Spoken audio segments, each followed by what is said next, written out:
बिस्मिल्लाहिर्रहमानिर्रहीम। अस्सलाम वालेकुम।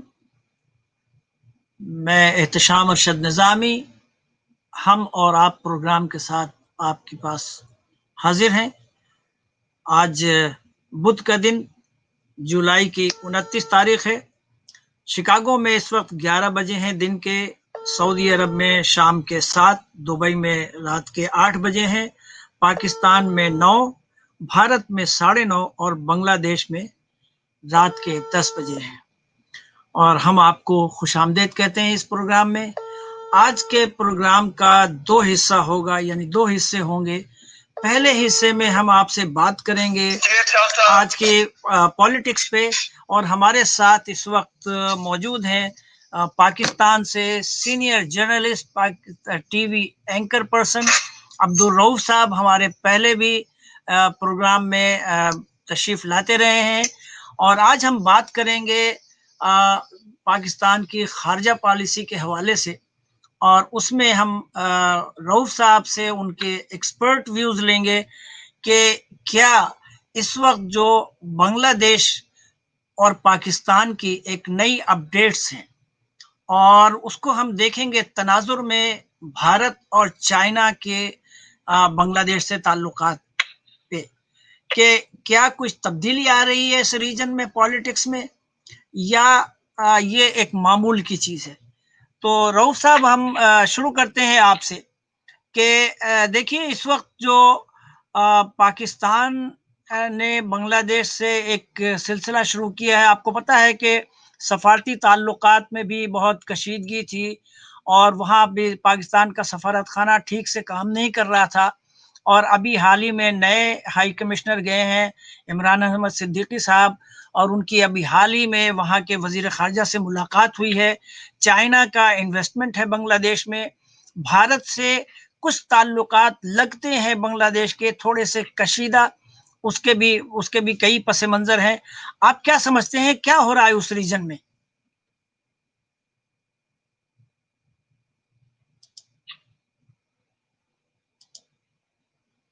रऊफ साहब, आपको आवाज आ रही है मेरी?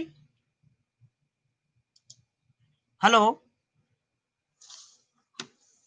रऊफ साहब, आपको आवाज आ रही है?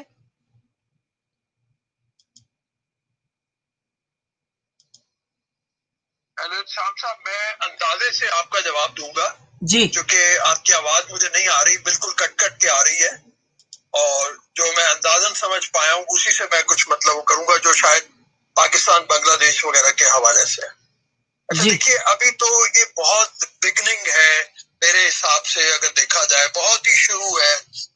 ये कहना इसमें बड़ा मुश्किल होगा कि ये ताल्लुकात आगे बढ़ के कोई मुस्तहकम ग्राउंड के ऊपर चल पाएंगे या नहीं चल पाएंगे, क्योंकि जब भी हसीना वाजिद की हुकूमत आई है, पाकिस्तान के ताल्लुकात तारीखी लिहाज से देखा जाए उनके जहन में वो जो मौजूद रहता है हर वक्त, कि जो बांग्लादेश से बना उनके वालिद के साथ जो किया गया वो समझती है वो बहुत ज्यादती थी, और उस बुनियाद के ऊपर वो हमेशा से भारत नवाज रही है।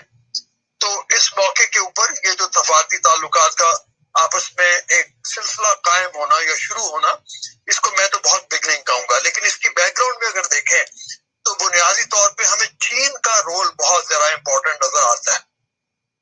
इस जी, पूरे खत्ते की जो तब्दील होने में सियासत में चीन का रोल बहुत ज्यादा है। चीन अपना असर रसूख बढ़ा रहा है। जितने ममालिक हैं इस खत्ते के, चाहे वो पाकिस्तान हो, चाहे वो नेपाल हो, चाहे वो भूटान हो, चाहे वो श्रीलंका हो, और चाहे वो ईरान हो, बांग्लादेश हो, ईरान हो।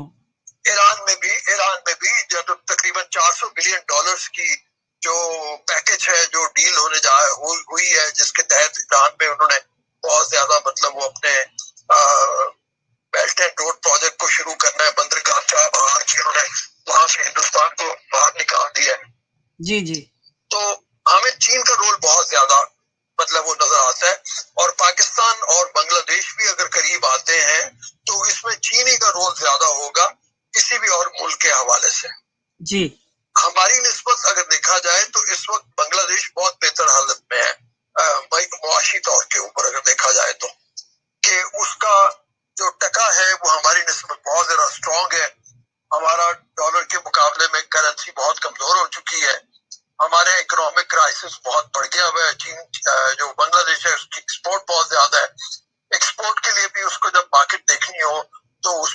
चाइना उसको बहुत हेल्प करता नजर आता है, इंफ्रास्ट्रक्चर की बहाली के लिए वो बहुत हेल्प करता नजर आया।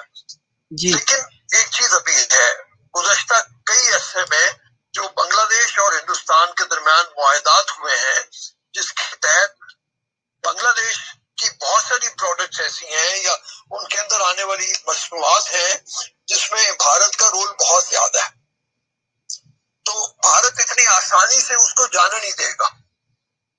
काफी रेजिस्टेंस होगी और उस रेजिस्टेंस के लिए मुझे नहीं मालूम कि बांग्लादेश कितना तैयार है अभी या नहीं तैयार, लेकिन ये रेजिस्टेंस जरूर होगी।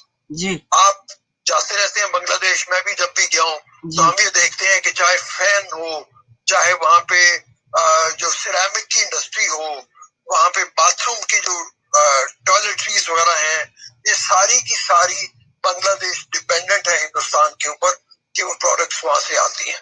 जी तो फिर इसी तरह से ऑटो इंडस्ट्री में इस वक्त सारी ट्रक, बसेस, ऑटो रिक्शास, ये सारे के सारे हिंदुस्तान के वहां पे चल रहे हैं। तो इतनी बड़ी जो डिपेंडेंस है उससे छुटकारा कैसे पाएगा वो, और क्या इसकी रिप्लेसमेंट भी चाइना करेगा, ये देखने वाली बात है। जी, इसमें रऊफ साहब एक बात ये देखने में आई है कि अभी हाल ही में मैंने ये देखा है कि चंद अरसा पहले पाकिस्तान से तो आपको पता है कि एक अरसा दराज से बांग्लादेश के ताल्लुकात बहुत कशीदा है। यहाँ तक के हवाई सफर भी मुनक़ता हो चुका है और पहले थोड़ा बहुत सिलसिला जारी था। फिर जो तालीमी सतह पर वफूद का जो तबादला था वो भी बंद कर दिया गया था और खेल की जो टीमें हैं वो भी नहीं आ रही थी और वो एक्सेप्ट नहीं कर रहे थे पाकिस्तान की किसी टीम को अपनी सरजमीन पे। और हमने ये देखा चंद दिन पहले कि पाकिस्तान से बांग्लादेश ने प्याज दरामद की जो कि पहले भारत से आती थी वहां पे।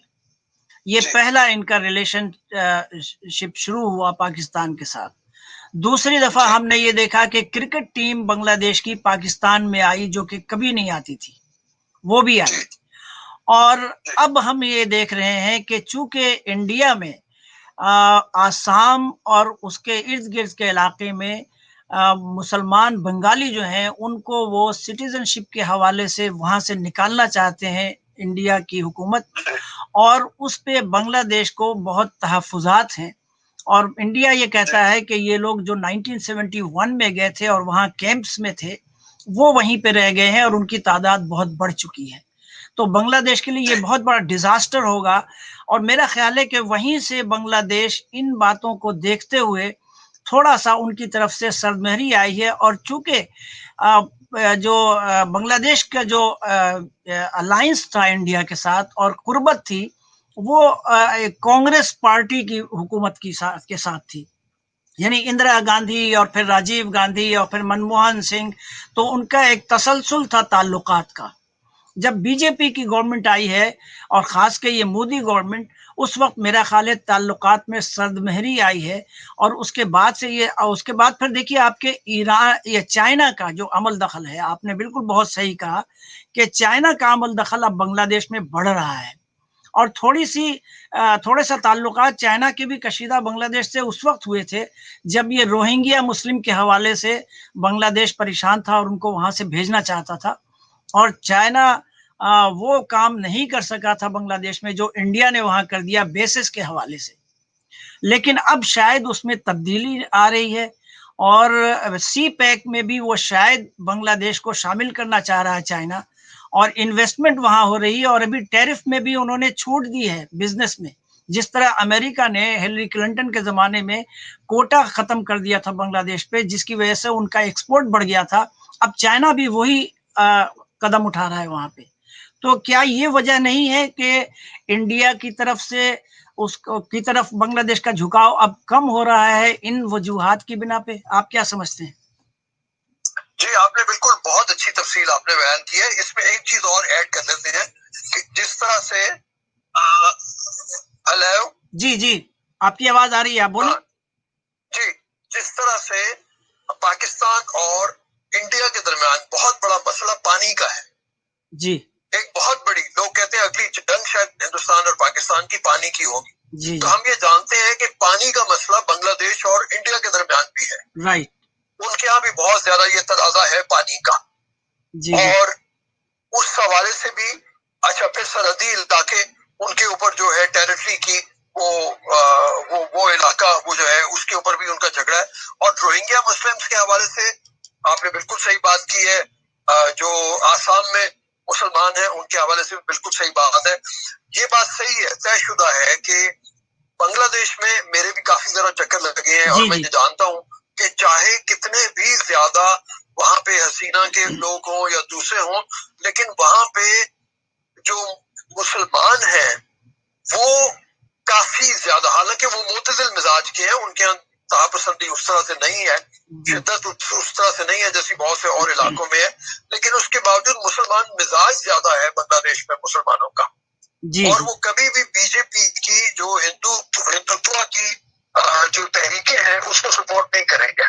जी हाँ तो ये बिल्कुल आपकी बात सही है। यानी ये जिस वक्त शिद्दत पसंदी बांग्लादेश में वो देखेंगे कि हिंदुस्तान में बढ़ती चली जा रही है और उससे हिंदुस्तान के मुसलमान बहुत परेशान है, तो ये चीज जहाँ पे पाकिस्तान के मुसलमानों को तंग करेगी वहां बांग्लादेश के मुसलमानों को भी तंग करेगी।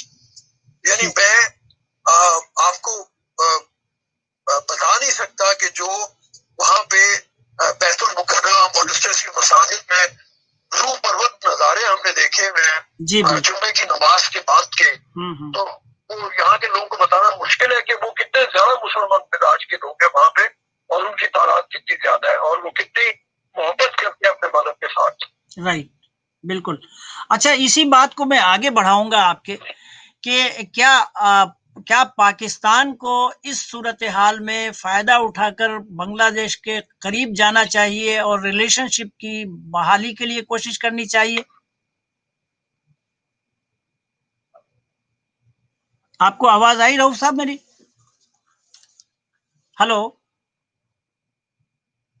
हेलो, जी जी आपको आवाज आ रही है मेरी? जी, आपकी आवाज कट कट के आती है मुझे। अच्छा, क्या आप समझते हैं कि पाकिस्तान को इस सूरत हाल से फायदा उठाते हुए बांग्लादेश के करीब और जाना चाहिए? बिल्कुल, देखिए मतलब जो बांग्लादेश से पाकिस्तान बहुत ज्यादा सीख सकता है और दोनों के दरमियान जो बहुत एक्सपोर्ट में भी दोनों मुल्कों का फायदा हो सकता है, वो उसके हवाले से भी दोनों को एक दूसरे के नजदीक होना चाहिए। पाकिस्तान कॉटन प्रोड्यूसिंग कंट्री है, बांग्लादेश को कॉटन की जरूरत है, उनकी सारी टेक्सटाइल इंडस्ट्री कॉटन के ऊपर चल रही है। ये दोनों के दरमियान एक डिपेंडेंस जो है एक दूसरे के इन्हिसार ऊपर, वो बहुत बड़ा फायदेमंद होता है। इसी तरह से बांग्लादेश प्रोडक्ट्स बना के बेच रहा है और वो प्रोडक्ट्स की टेक्नोलॉजी जो है या वो उस तरीके से वो भी पाकिस्तान सीख सकता है उनसे ज्यादा। तो ये तो बहुत बड़े फैक्टर्स हैं। तीसरी बात, पाकिस्तान को सार्क ममालिक के अंदर अपना एक असल सूख बढ़ाने के लिए अगर बांग्लादेश की सपोर्ट मिलती है तो ये भी उसके बहुत फायदे की बात है। चौथी, इस्लामिक ब्लॉक में भी उसको चाहिए कि बांग्लादेश को ज्यादा मतलब साथ लेके, फिर इंटरनेशनली पाकिस्तान को जो सपोर्ट चाहिए मुसलमान ममालिक की, इसमें बांग्लादेश बड़ा इंपॉर्टेंट रोल प्ले कर सकता है। और फिर सबसे बड़ी बात कि हिंदुस्तान के साथ इस इलाके में अगर हम ये देखें तो बांग्लादेश मिलके और बाकी ममालिक मिलके जो हिंदुस्तान ने कोशिश की कि पाकिस्तान को तनहा कर दे, ये हिंदुस्तान के साथ हो सकता है कि वो तनहा हो जाए इस इलाके में और फिर दुनिया को पता चले कि हिंदुस्तान की तहरीकें जो हिंदुत्व की हैं या शिद्दत पसंदी की हैं वो कितनी नुकसानदेह है मुसलमान मुल्कों के लिए भी और बाकी दुनिया के लिए। आपने बिल्कुल ठीक कहा और यही वजह है कि देखिए, ईरान से चौबहार का जैसे आपने जिक्र किया कि चौबहार का जो मंसूबा है उससे भी ईरान ने भारत को अलग किया है और वो चीन के साथ वहां पे मामलात बढ़ रहे हैं। तो अब ये बताइए कि इन तमाम मामलात की रोशनी में पाकिस्तान के प्राइम मिनिस्टर इमरान खान ने शेख हसीना वाजिद जो बांग्लादेश की प्राइम मिनिस्टर हैं उनसे फोन पे बात भी की है और उनको पाकिस्तान आने की दावत भी दी है।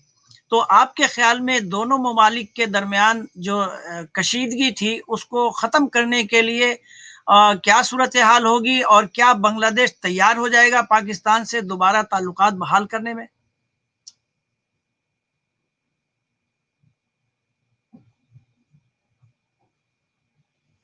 मेरा ख्याल है रऊफ साहब को मेरी आवाज नहीं गई, और मेरा जो बिल्कुल, देखिए दोनों के मुफादात अगर इकट्ठे होंगे, मुश्तरका होंगे, जैसे मैंने पहले एक बात कही कि सब कुछ के बावजूद आप ये देखिए दोनों मुल्कों के दरमियान एक बहुत कदर मुश्तरक है, और वो दोनों है कि हेलो, जी जी जी, आपकी आवाज आ रही है, आप बोलिए। जी, आपकी आवाज आ रही है। मैं माफी चाहता हूँ, आपकी आवाज बिल्कुल गायब हो गई है। नहीं, मगर आपकी आवाज आ रही है, आप बोलिए।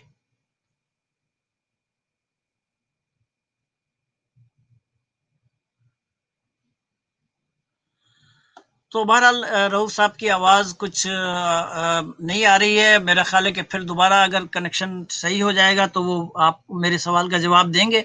मैं ये बताना चाह रहा था, रऊफ साहब से ये डिस्कस करना चाह रहा था कि चूंकि पाकिस्तान और बांग्लादेश के माबैन कशीदगी 1971 के वार के बाद से ही है। जी, आ रही है आपको आवाज मेरी?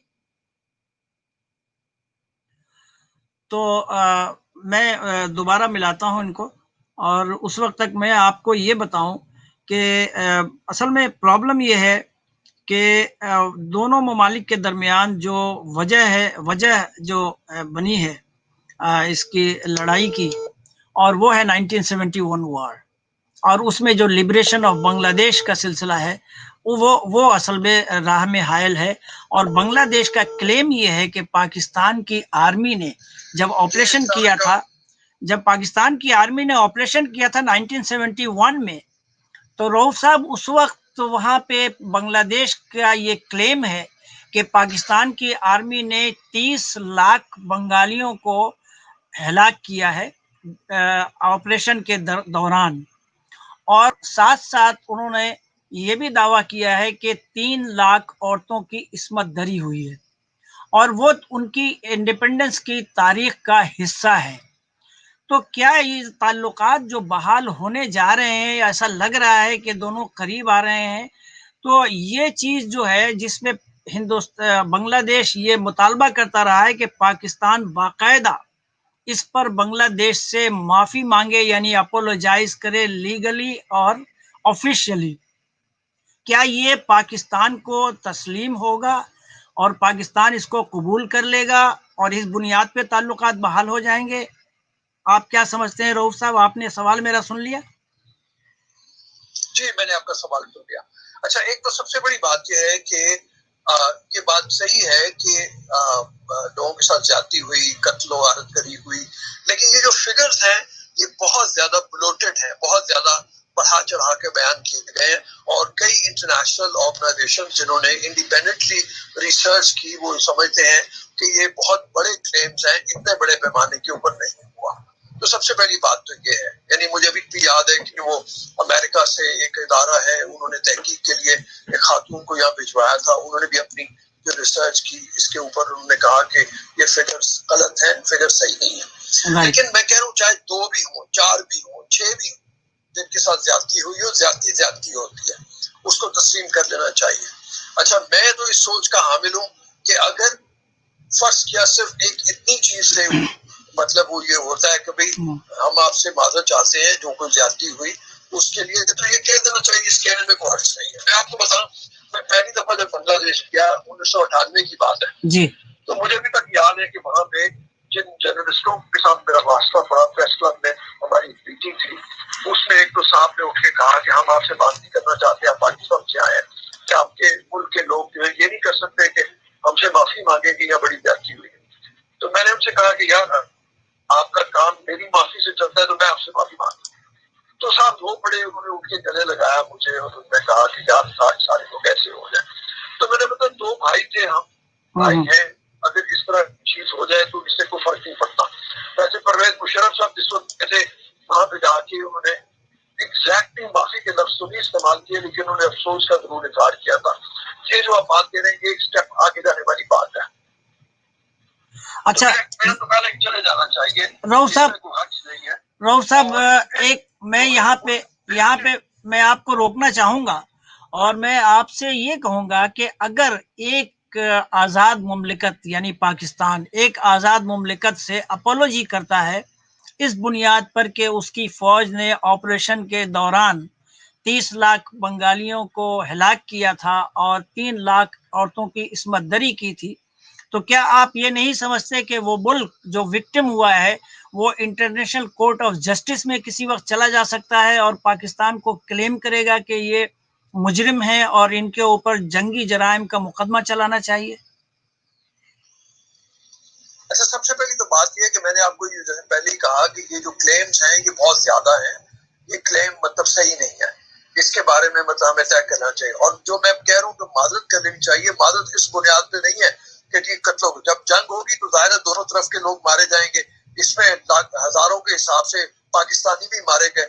जो मुफ्ती बहानी ने कत्लो गारत करी की हिंदुस्तान के साथ मिलके, क्या फिर हम ये कहें कि उसके बदले में बांग्लादेश जो है वो माफी मांगे और पता चले दोनों तरफ से जंगी जराइम मतलब के मुकदमे चल रहे हैं। मैं उस हवाले से कह रहा हूँ जो मुआशी इस्तेहसाल बहुत अरसे तक रहा है बांग्लादेश, उस वक्त मशरकी पाकिस्तान था, उनके लोगों का, वहां ज्यादती की मैं बात कह रहा हूँ कि वो ज्यादती हुई है जिसकी बुनियाद के ऊपर यानी अगर मुजीबुर रहमान की पार्टी जीती थी उसको वहां पे अपने पूरे पाकिस्तान में बनाने का हक होना चाहिए था। मैं ये समझता हूँ ये बिल्कुल उनकी जायज डिमांड है। लेकिन ये जो है ना जंगी जुराइम और ये वगैरह वगैरह, ये आगे की चीज है, ये दूसरी चीज है, इसको इससे अलग कर देना चाहिए, क्योंकि फिर दोनों तरफ के क्लेम्स होंगे, दोनों तरफ की बातें होंगी और दोनों तरफ के जंगी जुराइम सामने आएंगे। बिल्कुल ठीक कह रहे हैं आप। मैं इस नतीजे पे पहुंचा हूं, आपके जो एक्सपर्ट्स ओपिनियन है उसके रोशनी में मैं इस नतीजे पे पहुंचा हूं कि दोनों ममालिक को कम से कम बातचीत की इब्तदा करनी चाहिए और ये तय करना चाहिए कि क्या वो मामलात हैं, कौन से वो मुतनाज़ा मामलात हैं जिस पर हमको बैठ के बात करें और हम मूव ऑन करें, हम आगे की तरफ बढ़ें। और फिर शायद उसमें ये बात हो जाए कि वो जो 30 लाख का क्लेम है और 3 लाख का क्लेम है, उसको वो शायद पसे पुष्ट डाल दें। गो के वहाँ के अवाम की राय जो है वो बहुत ही मुख्तलिफ है, लेकिन फिर भी गवर्नमेंट्स अगर चाहें तो इस मामले पे बात कर सकते हैं, इसलिए कि और बहुत से मामलात हैं जो अनरिजॉल्व्ड हैं, जैसे कि एसेट्स एंड लायबिलिटीज का मामला है, जैसे कि बंगालीज हैं पाकिस्तान के अंदर अभी इलीगल 2 मिलियंस के करीब, जैसे कि 250,000 नॉन बंगालीज जो स्टैंडर्ड पाकिस्तानीज कहलाते हैं वो वहाँ कैंपों में पड़े हुए हैं बगैर किसी स्टेटस के, उनकी प्रॉपर्टीज अबेंडन की हुई है और एनिमी प्रॉपर्टी करार दे दी गई है। इसी तरह बंगाली जो गए हैं पाकिस्तान से उनकी प्रॉपर्टीज भी अबेंडेंड है और एनिमी प्रॉपर्टी करार दे दी गई हैं। ये सारे मामलात पे अगर बातचीत शुरू कर दी जाए तो मेरा ख्याल है कि राहें खुलेंगी और हो सकता है कि दोनों ममालिक उस तरह से तो करीब ना आ सके लेकिन थोड़ा बहुत जरूर करीब आए और उसमें चाइना का रोल बहुत बड़ा अहम होगा। क्या आप इससे इत्तेफाक करते हैं रऊफ साहब? जी, आप ये देखिए कि जब भी कभी खालदा जिया की हुकूमत रही है तो पाकिस्तान और बांग्लादेश के ताल्लुकात बहुत अच्छे रहे और जाहिर है कि खालदा जिया और जो पाकिस्तान की गवर्नमेंट्स हैं ये सफारती सतह के ऊपर, आपस में ट्रेड की सतह के ऊपर ये आगे बढ़े हैं और इन्होंने इन मामलात के ऊपर कुछ ना कुछ गुफ्तगू की, उसको आगे बढ़ाया, या मामलात ऐसे हैं जिनको उन्होंने कहा कि वो पीछे छोड़ देना चाहिए, उनको भूल जाना चाहिए, दोनों मुल्कों के दरमियान में जो हुआ। तो ये सबक हसीना की गवर्नमेंट को वहां से सीखना चाहिए और वो ये देखना चाहिए कि भाई कुछ मामला ऐसे हैं जिनको अब दबा दिया जाए तो खत्म हो गया, मतलब तारीख का एक वाक्य था। अब देखिए ना यूरोप में जिस तरीके से ऊपर आप देखिए 500 जो यूरोप की या बाकी यूरोप के बहुत से ममालिक की आपस में जर्मनी की जो जंग हुई है फ्रांस और जर्मनी की, उसमें कितनी खौफनाक सूरत हाल पैदा रही है। लेकिन अब वो बिल्कुल मुल्क दोस्त बन के आपस में काम कर रहे हैं, इत्तेहादी होकर काम कर रहे हैं। और अब वो अगर ये कहें कि जनाब हम वो जंगी जराइम पे मुकदमे चलाएंगे या पुराने मुकदमे जो है उनको सारों को उखाड़ेंगे, तो आगे कभी नहीं बढ़ा जा सकता। आगे तभी बढ़ा जा सकता है, ये सारी दुनिया मुआशी तौर पर तरक्की करने की है और मुआशी तौर पर तरक्की करने के लिए आपको बहुत से तारीखी वाक़यात को पीछे छोड़ना पड़ेगा। जैसे फिर मैं वही मिसाल दे रहा हूँ जैसे जर्मनी और फ्रांस की है। राइट। अब ये देखिए कि मैं ये देख रहा हूँ कि अभी चंद महीने पहले ही बांग्लादेश की शेख हसीना वाजिद जो प्राइम मिनिस्टर हैं और इमरान खान जो पाकिस्तान के प्राइम मिनिस्टर हैं, उनकी मिडिल ईस्ट में शायद सऊदी अरब में एक कॉन्फ्रेंस के दौरान मुलाकात भी हुई थी। मैंने उसका इमेज भी दिखाया है अभी स्क्रीन पे।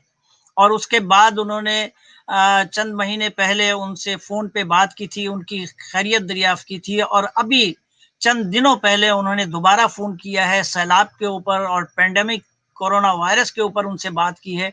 और मेरी इत्तलात के मुताबिक उन्होंने बांग्लादेश के प्राइम मिनिस्टर को पाकिस्तान के आने की दावत भी दी है। तो आप क्या समझते हैं? और हाँ, दूसरे ये कि पाकिस्तान के जो नए हाई कमिश्नर हैं इमरान सिद्दीकी, उन्होंने बांग्लादेश के फॉरेन मिनिस्टर से भी मुलाकात की है, बातचीत की है और एक इंडियन रिपोर्टर ने जब उनसे पूछा कि क्या पाकिस्तान के एम्बेसडर ने आपसे मुलाकात की है, तो उन्होंने ब्लंटली जवाब दिया कि हाँ, एक मुल्क दूसरे मुल्क के हुक्मरानों से बात कर सकता है। तो इससे अंदाजा ये हो सकता है, क्या हम ये नतीजा निकाल सकते हैं कि दोनों ममालिक के दरमियान बर्फ पिघल रही है और शायद बातचीत थोड़ी सी और आगे बढ़े? जी बिल्कुल, ये बड़ी अच्छी डेवलपमेंट दोनों मुल्कों के हवाले से। और जैसे मैंने कहा कि एक इस वक्त जो आपकी एक तो मैं पहले बात जिसका जवाब देना चाहता हूँ, मतलब वो मैं उसकी तरफ आ रहा हूँ, मैं पहले बीच में भूल गया था।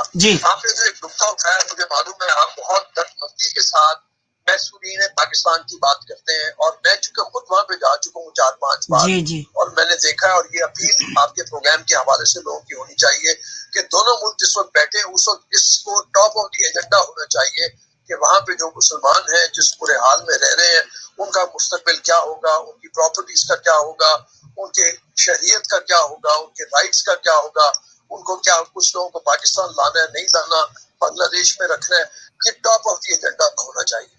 यानी हकीकत में बिल्कुल आप भी बताते रहते हैं, लेकिन मैं भी ये बताऊं कि सूरत हाल वहां पे ये है कि एक 10 बाई 10 फुट के कमरे में चारपाई बिछी होती है, एक खानदान ऊपर सोता है, एक खानदान नीचे सोता है, तंग गलियां, उनके अंदर उनको बेचारों को बाहर बैठ के काम करना पड़ता है। गुर्बत का इतना बुरा हाल है उसकी कोई हद नहीं, और वो बेचारे जो है वो छोटा सा पाकिस्तान बना के बैठे हुए हैं वहां पे। पूरे बांग्लादेश में जब आप कट के वहां जाते हैं तो पाकिस्तान का झंडा लगा हुआ है, उर्दू बोल रहे होते हैं और वो बड़ी दमबंदी के साथ कहते हैं कि हमें जो जा सकते हैं हमें वहां पे ले जाया जाए। तो ये बहुत ऐसा मसला है इंसानी लेवल के ऊपर जिसको हमें एडजस्ट करना है। रऊफ साहब आपका जी बोलिए। जी जी एक और डेवलपमेंट्स हो रही हैं। जी जी जी हाँ, दूसरी जो डेवलपमेंट्स हो रही है कि इमरान खान का फोन करना, उनको दावत देना या हमारे एम्बेसडर का मिलना उनके वजीर खारजा को, ये जाहिर है जब दो मुल्कों के वजीर आजम आपस में बात करते हैं तो लोगों को ये समझना चाहिए कि इसमें फॉरेन ऑफिस और एम्बेसडर बहुत देर काम कर रहे होते हैं पहले से। जी जी बिल्कुल, काफी अर्से से डेवलपमेंट चल रही है, ये एक दिन नहीं हो जाता कि फोन उठाया और फोन उठा के दिया, ये काफी अर्से की डेवलपमेंट है। जी रऊफ साहब मैं आपका बहुत बहुत शुक्रगुजार हूँ कि आप हमारे इस प्रोग्राम में तशरीफ लाए और मैं वक्तन फवक्तन आपको जहमत देता रहूँगा, इसलिए कि आप एक जर्नलिस्ट हैं, आप टीवी एंकर हैं, आप पॉलिटिकल एनालिस्ट हैं और मैं आपके तजुर्बात से, आपके मुशाहदात से बहुत मुस्तफ़ीज़ होता हूँ। तो मैं तमाम सुनने वालों की तरफ से आपका शुक्रिया अदा करता हूँ और इंशाल्लाह आपको फिर ज़हमत दूंगा एक बार। बहुत बहुत शुक्रिया आपका। ख़वातीन और हज़रात, अब हमारा एक दूसरा प्रोग्राम शुरू हो रहा है, जो दूसरा सेगमेंट है, प्रोग्राम तो वही है। तो मैं एक ज़रा सा वक़्फ़ा आपसे लूँगा और 30 सेकंड का वक़्फ़ा, और उसके बाद हम फिर दोबारा हम अपने नए मेहमान के साथ आपके सामने हाज़िर होंगे। मैं उनका तारुफ़ भी अभी कराता हूँ थोड़ी देर में, तो आप एक तवक्कुफ़ कीजिए 30 सेकंड का। 1971 की पाक भारत जंग के नतीजे में साबिक मशरकी पाकिस्तान में लाखों बेगुनाह लोग मारे गए। बच जाने वालों में तकरीबन 2.5 लाख इंसान आज भी बांग्लादेश के कैंपों में बेजारो मददगार जानवरों से भी बदतर जिंदगी गुजार रहे हैं। इनको ना रिहायशी सहूलियात मुयस्सर हैं, ना रोजगार है, ना तालीमी या तिब्बी सहूलियात मुयस्सर हैं। फ्रेंड्स ऑफ ह्यूमैनिटी इन हरमा नसीब महसूरीन की सेहत, तालीम और माइक्रो फाइनेंसिंग स्कीम पर काम कर रही है। अपनी ज़कात और सदकात से इन मजलूमों की मदद कीजिए। अपने चेक फ्रेंड्स ऑफ ह्यूमैनिटी को इस पते पर अरसाल कीजिए। वेलकम बैक हमारे अहबाब और जो दुनिया भर में इस वक्त हमें देख रहे हैं सुन रहे हैं। हमारी नई मेहमान है ह्यूस्टन टेक्सास से मोहतरमा फराह दीबा इकबाल। आपको खुश आमदेद इस प्रोग्राम में। अस्सलाम वालेकुम, बहुत वालेकुम बहुत शुक्रिया आपने मुझे इनवाइट किया। फराह इकबाल दीबा जो आज मैं इस वक्त फराइज अंजाम दे रहा हूँ उसके लिए खुद मशहूर हैं और एक पाकिस्तान के टीवी चैनल की यहाँ पे एंकर पर्सन है। इनकी फ़नून लतीफ़ा में बहुत आला तालीम हुई है। ये फ़िज़ाई मेज़बान भी रह चुकी हैं, आलमी मुशायरों की मेज़बानी करती हैं। इनके 2 मजमूआ कलाम दिल के मौसम और कोई भी रुत हो बहुत मकबूल हुए हैं दोनों। ये हमजहत शख्सियत के हामिल हैं। ये ग्राफिक डिज़ाइनर भी हैं और मुझे ये सुनकर बहुत ही हैरत भी हुई, खुशी भी हुई कि माहिर इल्म नजूम हैं। मुझे अफसोस हुआ उस वक्त मालूम होता जब मैं ह्यूस्टन से इनसे मिला था तो मैं अपने हाथ जरूर दिखाता कि बताइए कितने दिन और जिंदा हूँ।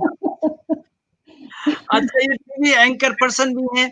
इनका एक शेर मुझे बहुत अच्छा लगा है, मैं पेश करता हूँ। मैं कई ऐसे सवालों में उलझ जाती हूँ, मैं कई ऐसे सवालों में उलझ जाती हूँ जिनका इदराक मेरे दिल पे आया होता है।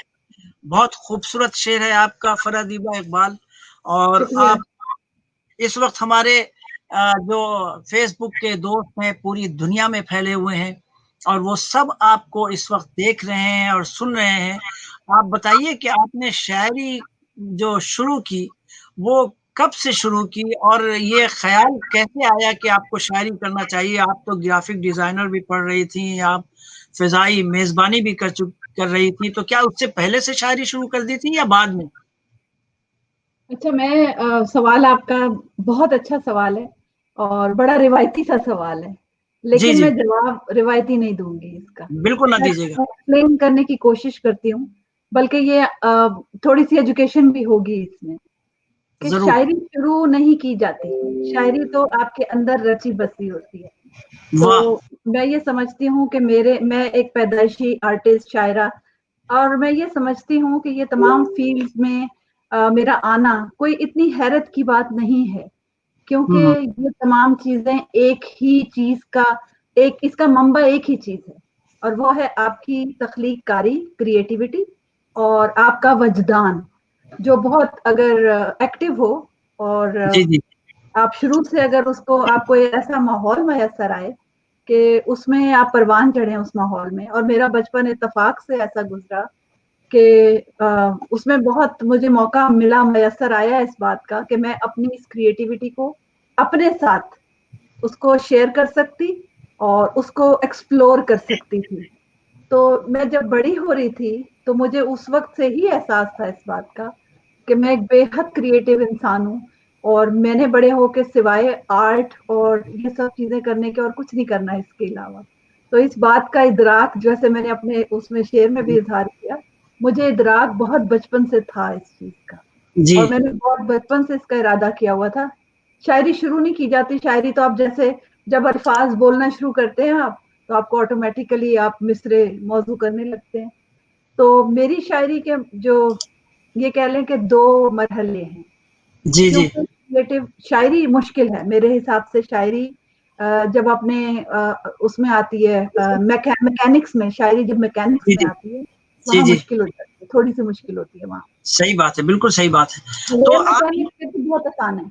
जी जी हाँ हाँ हाँ हाँ आप तो ये जब बताइए। मैंने जी बताइए। जी मैं ये पूछ रहा हूँ कि ये मैं ये बार बार क्यों आपको दिखा रहा हूँ ये ये मेरा क्यों नहीं है। नहीं, हाँ वो गलत आ रहा है मेरे पास।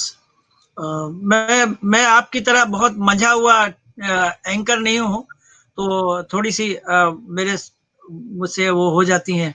नो प्रॉब्लम, कोई बात नहीं। हम मैं यहाँ हमाकतें। ये भी वजाहत कर दूं कि एंकर हाँ होने के अलावा मैं TV1 USA टेक्सास की रीजनल डायरेक्टर भी हूँ। मैं मैनेज करती अच्छा हूँ पूरा। हाँ जी जी आप बताइए अपने बारे में प्लीज। जी, मैं आप मैनेज करती हूँ बताइए। हाँ हाँ टेक्सास में। I am one of the pioneers जिन्होंने ह्यूस्टन में स्टार्ट किया इसको। अपने टीम के साथ मिलके, अपने लोगों के साथ मिलके। और हाँ, अभी माशाल्लाह हमने बहुत स्टैब्लिश कर लिया यहाँ पे इसको, अच्छा। TV1 USA को। जी, आप देखें तो हम आप लाइव शोज करते हैं।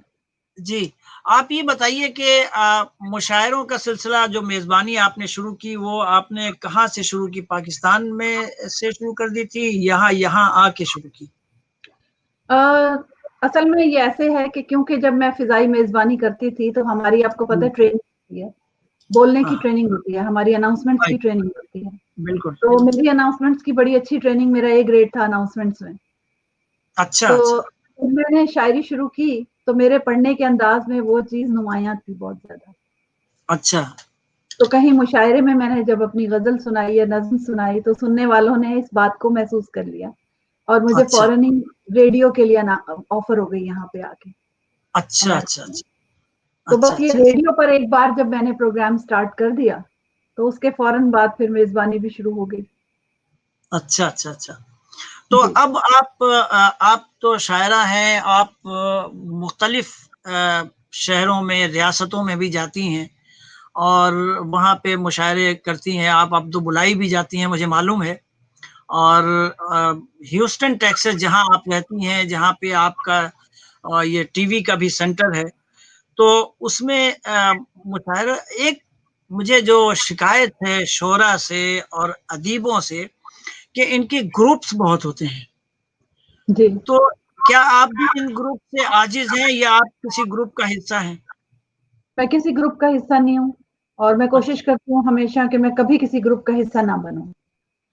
हुँ, मैं इन ग्रुपिंग को बिल्कुल मैं ये तो नहीं कहूँगी कि मैं पसंद नहीं करती, क्योंकि हुँ, मेरे पसंद करने या ना पसंद करने से कोई इसको फ़र्क नहीं पड़ता। ये एक सिस्टम है और उस सिस्टम में हम भी रहते हैं, आप भी रहते हैं। लेकिन मैं कभी अपने आप को किसी ग्रुप के साथ अटैच नहीं करती, ना करना चाहती हूँ, ना मैंने कभी ऐसा किया है। मैंने हमेशा अपना रास्ता ग्रुपिंग किए बगैर बनाया है, क्योंकि मैं ये समझती हूँ, मैं बेसिक्स पे बिलीव करती हूँ, ज़िंदगी में बेसिक्स पे बिलीव करती हूँ कि शायरी आपका कलाम जो है ना, बस वही आपका ग्रुप है। राइट, कलाम पे मेहनत करें, उसी को आगे बढ़ाएँ, उसी पर बात करें, उसी को प्रोसेस करें, वही आपकी आपके अगर आप वाक़ई शायर हैं ना, मैं ये समझती हूँ। हुँ, वाक़ई हुँ, अगर आप शायर हैं, अगर आप लिखते हैं, तख्लीक़कार हैं, तो इन चीज़ों में पढ़ने की आपको कोई ज़रूरत नहीं होती, क्योंकि ये तो सियासत है। हुँ, बिल्कुल। ग्रुपिंग तो सियासत आखिर है। आखिर उमूमन शायरी में ऐसा क्यों होता है? शोरा में क्यों ग्रुपिंग? आप पाकिस्तान में चली जाएँ, आप हिंदुस्तान में चली जाएँ, आप यहाँ अमेरिका में हो, आप बर्तानिया में हो, ये ग्रुप्स क्यों होते हैं और इसकी वजह क्या होती है? असल में अगर आप देखें ना, ये सिलसिला शुरू से चला आ रहा है। जब गालिब के ज़माने से ये सिलसिला चला आ रहा है, बरे-सग़ीर पाक-व-हिंद से चला आ रहा है। जी, जी, जी। एक्चुअली उस वक़्त ग्रुपिंग जो होती थी, वो शायरी के बेस पर होती थी, कि अच्छा, कौन सबसे अच्छा शेर कहता है। असल में शायरी में और कुछ नहीं है सिवाय इज़्ज़त के। एक इज़्ज़त मिलती है आपको, लोग वाह-वाह करते हैं और आपको अच्छा मकाम देते हैं, आपकी इज़्ज़त करते हैं, रिस्पेक्ट करते हैं आपकी बहुत ज़्यादा। That's the only thing you get in poetry, है ना? और राइट, दूसरी ये कि आप अपना कैथारसिस करते हैं, आप जो कुछ आपके अंदर होता है उसको आप एक्सप्रेस करते हैं, सेल्फ एक्सप्रेशन है ये। तो बेसिकली वो जो इज़्ज़त मिलती है उस वक़्त ये अब इज़्ज़त वो कमाई जाती थी अपने अशआर से बेहतरीन अशआर लोग कहने की कोशिश करते थे और वही ग्रुप होता था कि ये अच्छा शेर कहता है, ये अच्छा राइट, शेर नहीं सही। कहता। शेर के ऊपर आपकी जो भी वो डिस्टिंक्शन है वो हुआ करती थी। लेकिन फिर आहिस्ता-आहिस्ता क्योंकि जब आप अगर ये देखें कि इंसानी रवैये या जो बिहेवियर्स हैं, वो ज़वाल पज़ीर हैं। हुँ, तो हुँ, हुँ, इंसानी रवैयों का जो मयार पहले था, वो अब नहीं है। तो आहिस्ता-आहिस्ता उसमें मिलावट हो रही है और वो मिलावट या जो भी आप इख़्लाक़ी चीज़ें कह लें, कदरें, वो अब उस तरह नहीं है जिस तरह पहले हुआ करती थी। तो अब उसमें हुँ, सियासत भी शामिल हो गई, उसमें जोड़-तोड़ भी शामिल हो गया, उसमें तो ये वो अपने आप को मनवाने के लिए ये जोड़-तोड़ जो है वो लोग ये समझते हैं, अब लोग ये समझते हैं जो कि मैं समझती हूँ कि उनकी कम-इल्मी है, कि हुँ, इसके बगैर वो आगे नहीं बढ़ सकते, जबकि ऐसा हुँ, हुँ, नहीं है। अभी भी हुँ, आप आगे बढ़ सकते हैं, अपने कलाम से, अपने काम से। ये ज़रूरी नहीं है, लेकिन शायद उनका इतना नॉलेज नहीं है कि वो वहाँ तक सोच सकें कि इसके बगैर भी वो आगे बढ़ सकते हैं। मुझे कोई फ़र्क नहीं पड़ता अगर मुझसे बेहतर कोई शेर कहता है तो। क्योंकि मैं एक बात जानती हूँ कि मेरा जो मकाम है या मुझे जो मिलना है, जो मकाम मुझे मिलना है, मुझे उस तक तो पहले पहुंचना है। पहले मैं वहां तक तो जाऊं मेहनत करके। अगर मैं उस मकाम तक ही नहीं पहुंचूंगी तो मैं जो मर्जी कर लूं, जो जो जितनी भी एफर्ट कर लूं, ग्रुपिंग कर लूं, मुझे कभी भी परमानेंटली वो जगह नहीं मिलेगी जो मुझे राइट, अपने कलाम से हासिल होगी। सही। तो अपने आप को एक्सप्लोर तो करते ही नहीं है पहले।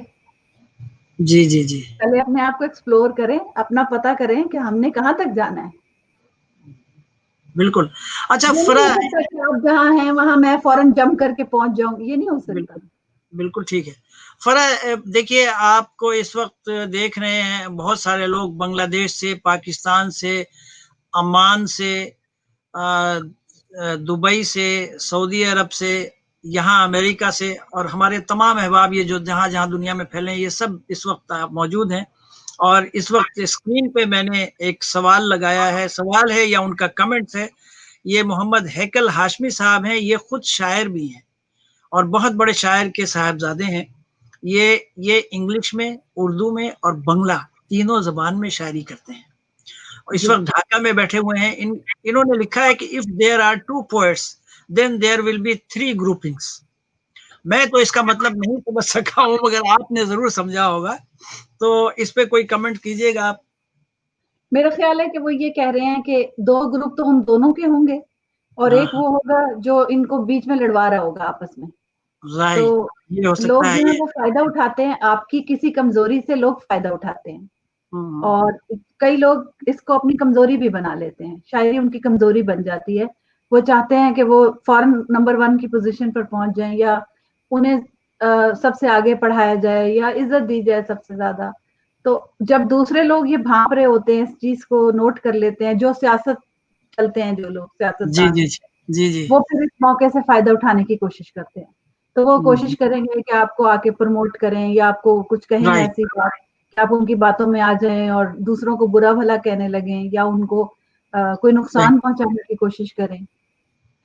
अच्छा आप ये बताइए कि आपकी जो शायरी है वो ज्यादातर गजल की शायरी है, या आप नज़्में भी, या आप सब कुछ कह लेती हैं? आप अपने बारे में जरा बताइए। मैंने जब स्टार्ट किया था तो मैं नज़्में बहुत कहती थी, मेरी पहली किताब में नज़्में बहुत ज्यादा हैं। अच्छा। जी, क्योंकि नज़्म जो है उसमें पाबंदी नहीं होती और आज़ादी हम्म मेरी फितरत का एक हिस्सा है। और हम्म, आज़ादी का मतलब ये शख्सी आज़ादी नहीं है, बल्कि मतलब सोच की आज़ादी, कि राइट। बाउंड्रीज जो है वो सोच में बाउंड्रीज मुझे मुश्किल लगती हैं बहुत ज्यादा। अच्छा और अच्छा। गजल में आपको पता है कि गजल में पाबंदी बहुत ज्यादा है। हाँ आपको हाँ, गजल के इतने पैरामीटर्स के अंदर रहना पड़ता है कि आपकी सोच उस परवास के साथ सिर्फ उसी वक्त चल सकती है जब उस्तादाना अंदाज आप अपनाएं या उस जगह पे बिल्कुल पहुंच जाए, बिल्कुल जब दुरुस्त भी बात। आप उस तरह परवास कर सकते हैं। वरना हम जैसे जो तालिब इल्म हैं अभी, हमारे लिए गजल की पाबंदी जो है ना मुश्किल होती थी, शुरू में मुझे बहुत मुश्किल हुई। अच्छा, लेकिन फिर जिस तरह आप मौसीकी सीखते हैं, पहले अगर आप मौसीकी के पक्के राग नहीं सीखें या उसकी बुनियाद नहीं सीखें तो बिल्कुल। आप कभी भी पॉप में भी आगे नहीं जा सकते आप। इसी हम्म, तरह ये बात समझ के मैंने गजल पे बहुत मेहनत की, मैंने उसे लर्न किया बाकायदा। और अच्छा। मैंने उर्दू जबान को दोबारा से सीखा, एक तरह से अपने दोबारा पढ़ा, दोबारा लोगों से जाना, दोबारा वो अ, उसको कोशिश की समझने की गजल को। और फिर हम्म, मेरी दूसरी किताब में गजलियात बहुत ज्यादा है और नज़में कम है। लेकिन फिर आप जो तीसरी किताब आएगी, आई एम श्योर वो बैलेंस होगी उसमें दोनों चीजें होंगी। तो ये इसी तरह है, किसी ने बड़ा अच्छा एक बात कही थी मेरी किताब की तकरीब में जी। कि मेरी शायरी ने अब किनारों के अंदर बहना सीख लिया है। तो अच्छा नज़्मों बहुत अच्छी बात नज़्मों में, कही आप। जी, नज़्मों में मौज़ूआत आप बहुत दूर तक ले जा सकते हैं, बहुत आप उसको हम्म, वसी आपके पास कैनविस होता है। हम्म, और गजल में उसको कहने के लिए आपको बहुत कमांड चाहिए, अपनी उस पे, हम्म, उर्दू पे, जबान पे, अपने ख्यालात पे बहुत कमांड चाहिए।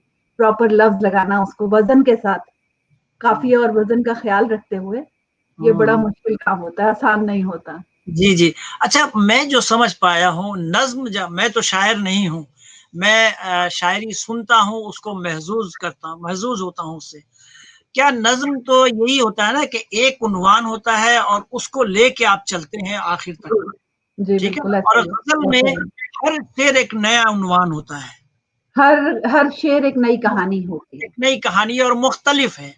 और यानी मुख्तलिफ। एक शेर में आपने इश्क और रोमान की बात की, या दूसरे शेर में इस्लामी फलसफा भी डाल दिया, कुछ भी हो सकता है, तीसरे जी शेर में बिल्कुल। आप मजदूरों की कहानी भी आपने बयान कर दी। यही होता है ना गजलों में? बिल्कुल ऐसा ही है, बिल्कुल ऐसा ही है। जी अच्छा, बिल्कुल ऐसा ही है गजल में, जी बिल्कुल ऐसा ही है। अच्छा। आप आपको पूरी कहानी 2 मिसरों में बयान करते हैं। राइट, बिल्कुल। ये तो एक कठिन काम हुआ ना वैसे। यही तो कठिन काम है, ये बहुत हाँ, कठिन काम है। ये तो आसान नहीं है। तो आपको अच्छा कौन सा लगता है, नज्म लिखना या गजलों पे क्योंकि मैं काम? एक फितरी शायरा हूँ, तो मैं कभी ऐसे नहीं सोचती। मुझे दोनों अच्छे लगते हैं। मुझे शायरी की हर सिन्फ अच्छी लगती है। शायरी होनी चाहिए बस। उसमें राइट। फ्लो होना चाहिए, उसमें खूबसूरती होनी चाहिए, उसमें आर्ट होना चाहिए। बस मुझे ये चीज़ें अच्छी लगती है। उसमें मौसम होना चाहिए, उसमें ख्वाब होने चाहिए। शायरी तो यही सारी चाँद, सितारे, दरिया, समुंदर, झीलें, जंगल, पौधे, हम्म, फूल, ये सब हम्म। चीज़ें शायरी है ना? और दोशीज़ा तो बहुत ज़रूरी है। दोशीज़ा क्यों ज़रूरी होता है? खातून का ज़िक्र ज़रूरी क्यों होता है शायरी में? क्योंकि गज़ल का मतलब ही महबूब से बातें करना है, इसलिए। अच्छा, ये देखें ना, ये बातें हमें नहीं पता थी। जी, गज़ल का मतलब ही महबूब से बातें करना है। आप देखिए कि अभी भी हालाँकि जदीद गज़ल मौज़ूआत के एतबार से बहुत दूर निकल गई है। हुँ, मेरी हुँ, अपनी गज़ल में रोमांस होता है, मगर जी। कम आता है। हुँ, हुँ। और क्योंकि आपको पता है कि जो शायरी आप अपने एनवायरनमेंट को रिकॉर्ड कर रहे होते हैं, जो कुछ आपके साथ गुज़र रहा होता है, आपके दौर में हो रहा जी, होता जी। है, जिससे आप इंस्पायर होते हैं, आप हाँ, वही हाँ। लिख रहे होते हैं, वही चीज़ें राइट। लिख रहे होते हैं। लेकिन असल में गज़ल अभी भी वही है, क्लासिकल गज़ल जो है, वो जी, अभी जी। भी वही है जो महबूब से बातें करने का नाम है। अच्छा, तो आपको कोई नज़्म अपनी याद है और अच्छी लगती है जो कि आप सुनाना पसंद करें हम लोगों को? आप नज़्म क्या की बात कर रहे हैं या गज़ल की? मैं तो पहले नज़्म की बात कर रहा हूँ कि जब अच्छा शुरू ठीक। में आपने नज़्में कही हैं, जी, जी। तो क्या कोई ऐसी नज़्म है जो आपको बहुत पसंद हो और आप हमें सुनाना चाहें? और अ, एक और सवाल आपके लिए आ गया है। जी, जी। सवाल ये है कि why there are more ghazal go poets in the nazm go? अच्छा नज़्म जो है ना, वो इसलिए नज़्म्स के मुकाबले में गज़ल गो हाँ, शायर क्यों ज़्यादा हैं? क्योंकि ये हाँ, क्योंकि नज़्म का जो सिन्फ़ है नज़्म की, वो पॉपुलर नहीं थी पहले। कई अच्छा, सालों तक नज़्म की सिन्फ़ पॉपुलर नहीं थी। आप अच्छा। मुशायरों में से नहीं पढ़ सकते थे, क्योंकि उसको वो दर्जा हासिल नहीं है जो उर्दू शायरी में, उर्दू अदब में गज़ल को हासिल। Ghazal right. Is like a queen, मलका है गज़ल। तो इसलिए शायर दाद आपको गज़ल पे मिलती है। नज़्म समझने वाले कम हैं, लेकिन हुँ, अब चीज़ें बदल रही हैं। अब ऐसा नहीं है। अब नज़्में समझने वाले और नज़्में कहने वाले बहुत सामने आ रहे हैं। हुँ, हुँ, हुँ। अच्छा, एक तो देखिए शायरी होती है रदीफ़ काफ़िये और वज़न के साथ, और एक आजकल आजकल क्या बहुत पहले से है ये आज़ाद नज़्म, जी। आज़ाद शायरी। क्या फ़र्क है दोनों में? मुझे ज़रा समझाइए, मेरी समझ में नहीं आता। मेरा मेरा जी चाहता है आज़ाद है, कोई पाबंदी नहीं है, तो क्यों ना मैं लिखना शुरू कर दूँ? एक्चुअली आज़ाद नज़्म भी आज़ाद नहीं होती। अच्छा, उसमें जी, उसमें जो मिसरों के अरकान होते हैं, उसमें हुँ, भी हुँ। रदीफ़ होती है और बहर होती है। आप अच्छा, उसको फ़ॉलो करते हैं। फ़र्क सिर्फ़ इतना है कि काफ़िया नहीं होता उसमें, और हाँ। ये पाबंदी नहीं होती कि आपका दूसरा और पहला मिसरा सेम अरकान के साथ बराबर होना चाहिए। हुँ, हुँ, हुँ, हुँ। आपकी लेकिन बहर वही चल रही होती है। अच्छा, अच्छा, अच्छा। जी। बहर बहर का ख़्याल रखना पड़ता है और बहर इल्कान का को ख़्याल भी। रखना पड़ता है। जी, बिल्कुल। बहर अच्छा, वही चल रही होती है, लेकिन बस ये पाबंदी नहीं होती ग़ज़ल की तरह कि दोनों मिसरे एग्ज़ैक्टली सेम होंगे और काफ़िया भी होगा, उसमें रदीफ़ भी होगी। ये अच्छा, नहीं होता। जी। ये नहीं होता। मेरी तो एक चलिए। नज़्म है जो हाँ, मैंने अपनी बेटी के लिए लिखी थी, अच्छा, और तकरीबन समझ लें कि 19 साल पहले लिखी थी। अच्छा। नाउ शी इज़ आप 20। आप अमेरिका में कब से हैं? मैं 2000 से। 2000 से हैं, ये तो आप तो मेरे साथ-साथ आई हैं अमेरिका। जी, बिल्कुल 2000 से। तो आपने बेटी को उर्दू पढ़ाया है? जी, तीनों बेटियाँ उर्दू पढ़ती हैं अच्छा, और जी, शायरी उर्दू बोल समझती लेती हैं? हैं, शायरी समझती हैं। जब मैं अच्छा, कभी उनको एक्सप्लेन करने की कोशिश करती हूँ, तो वो कहती हैं, "मामा, वी नो दिस।" अच्छा, वेरी गुड, ये तो बहुत बहुत कामयाबी की बात है। जी। चलिए नज्म सुनाइए कोई अच्छी सी। नज्म का उन्वान है यहाँ पे जीनिया रहती है। यहाँ पे और जीनिया रहती है। अच्छा जीनिया बच्ची का नाम है, और अच्छा जीनिया वो 2 साल की थी जब मैंने ये नज्म लिखी थी। अच्छा। और इससे ये मैं नज्म इसलिए सुना रही हूँ कि ये एक फितरी तासुर आपको बताएगी कि जब एक फितरी शायर या शायरा होता है कोई, तो वो किस तरह अपने जज्बात का इजहार करता है। ये कोई बाकायदा बनाई हुई नज्म नहीं है, बल्कि ये एक फितरी नज्म है। मेरे जरूर। घर के हर कमरे में बेतरतीबी रहती है। मेरे घर के हर मेरे कमरे। घर के हर कमरे में बेतरतीबी रहती है।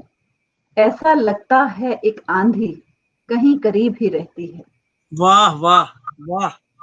मेरे घर के हर कमरे में बेतरतीबी बेहतर रहती है। ऐसा लगता है एक आंधी कहीं करीब ही रहती है। रहती है। वाह बिस्तर की चादर नीचे और तकिए उल्टे होते हैं। वाह।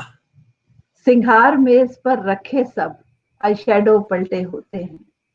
हर घर की कहानी है। कभी डीवीडी के अंदर से एक ऑडियो कैसेट मिलती है। कभी खो जाते हैं सिक्के कुछ, कभी चाबी ढूंढनी पड़ती है। वाह वाह बहुत अच्छा।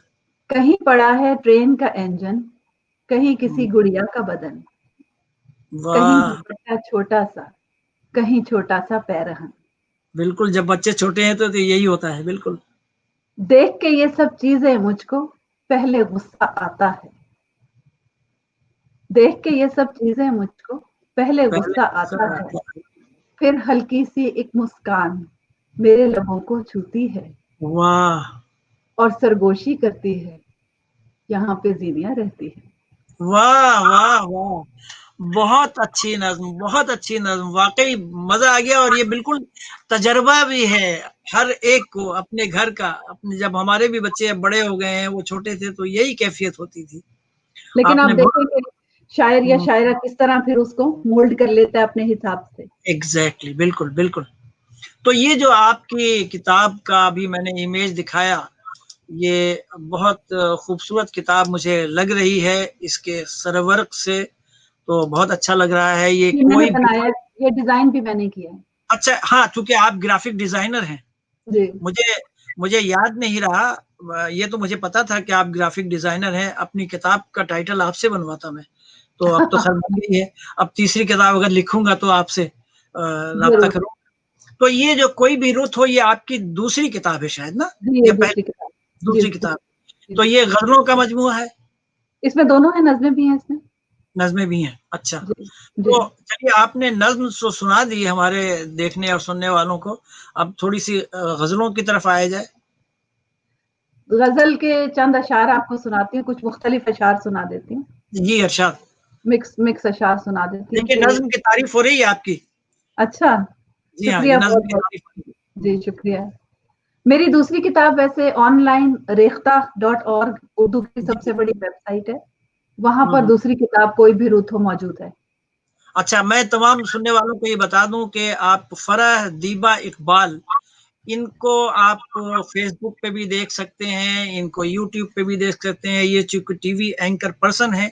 और रेख्ता.com पे भी जाइए, इनकी किताब भी मौजूद है, इनके बारे में तफसील भी मौजूद है।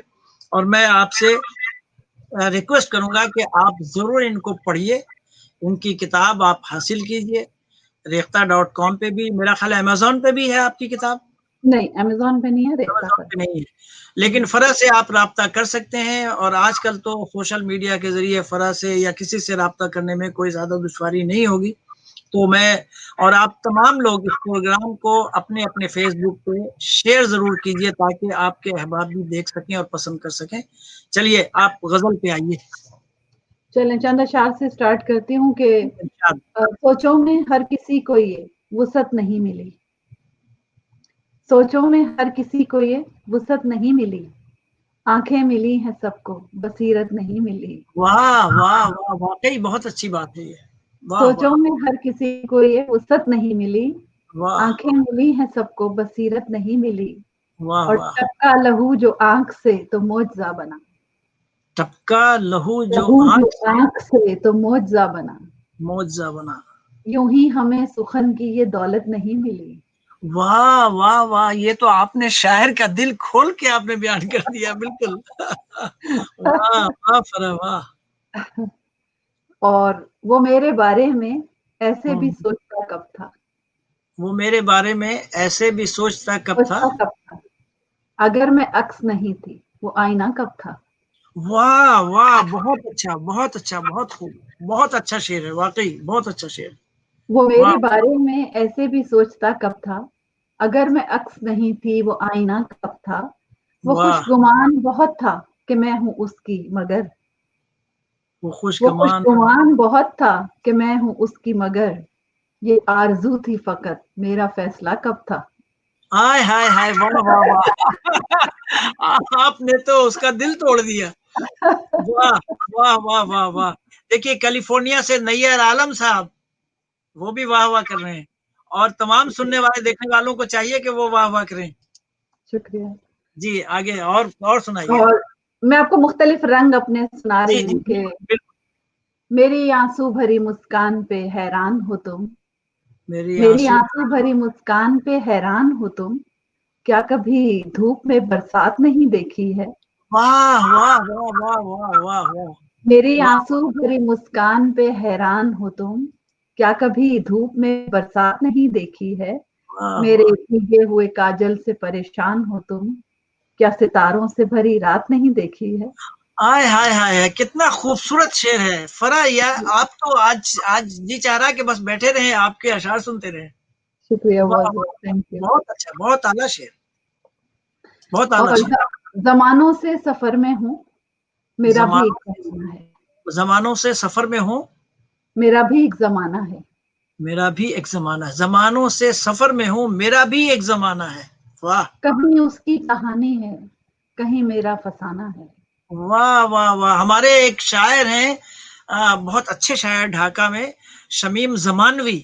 लगता है कि उन्होंने अपना तखल्लुस भी रखा है आपके शेर को सुन के।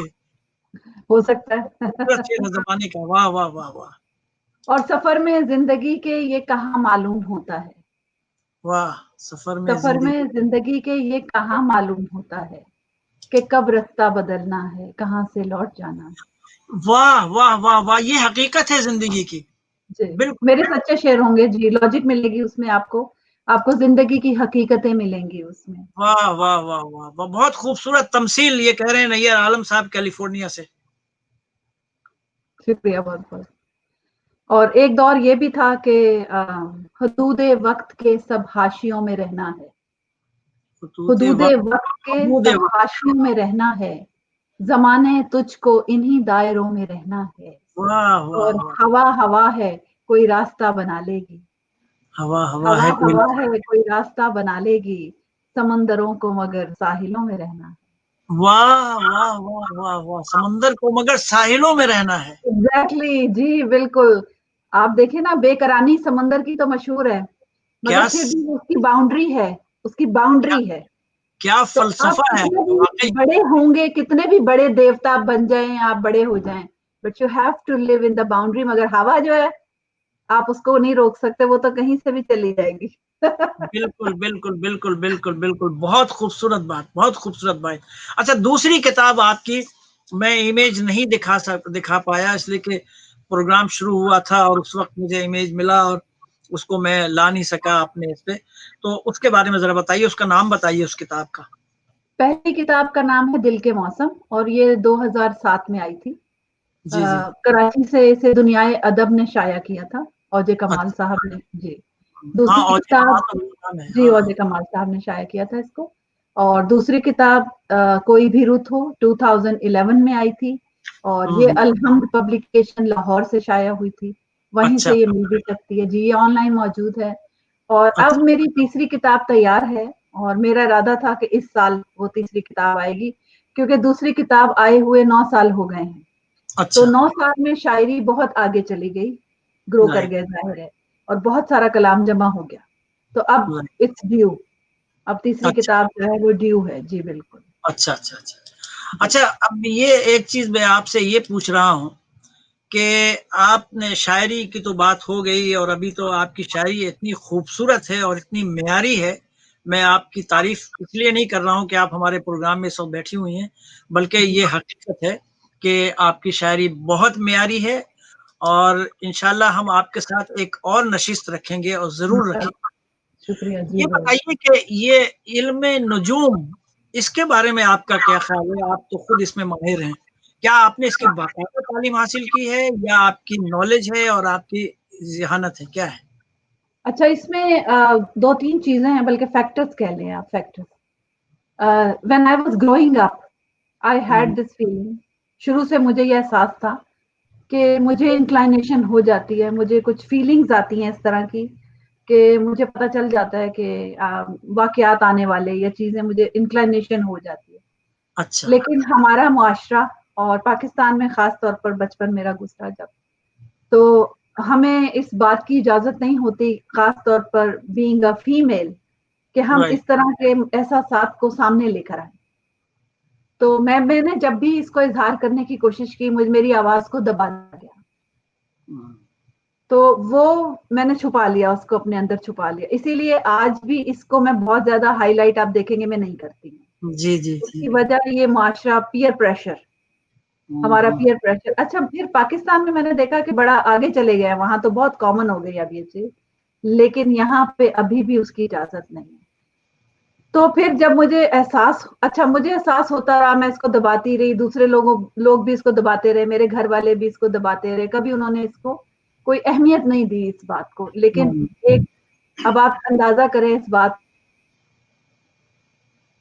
का कि जैसे या एक शोबा है आपका, और आप इंजीनियर हैं और आपको पता है कि ये जो डैम इस बंदे ने बनाया, इसमें ये गलती आपको नजर आ रही है या कोई प्रॉब्लम नजर आ रही है, और आप चाहते हैं कि उसको बता दें कि ये इसमें प्रॉब्लम मुझे नजर आ रही है, लेकिन आप नहीं बता पा रहे क्योंकि आपकी बात को वो अहमियत नहीं दे रहा बंदा कोई।